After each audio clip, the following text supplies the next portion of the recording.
I have a few further thoughts on the conversation that busted stuff on abundance and anxiety. Looking at the responses, and something that I didn't put in my initial response, and that was, how do we talk about abundance from a place of privilege? And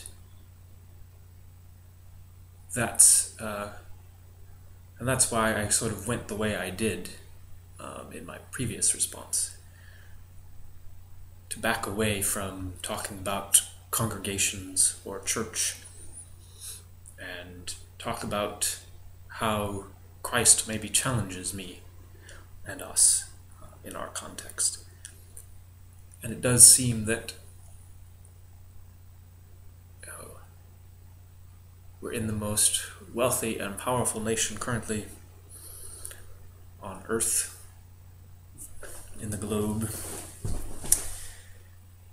And doesn't that, in some sense, tweak, maybe even cloud any conversation about abundance and anxiety?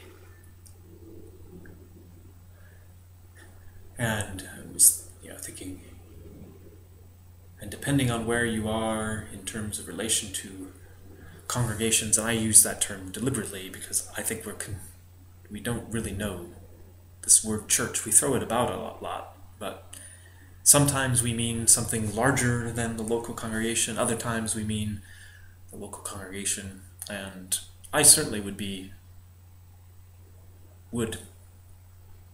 just in this conversation, let it be said that congregations of American Christianity, as often as not, perhaps aren't even interested in the way of the cross.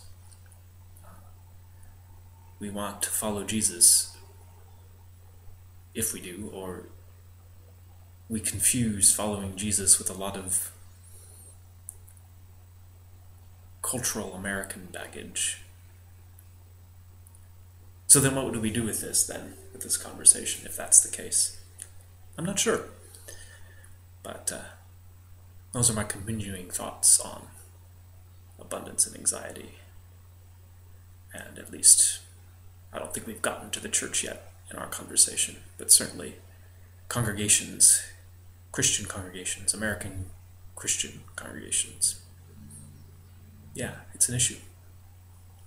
Where to go from here? Well, I think the conversation will continue.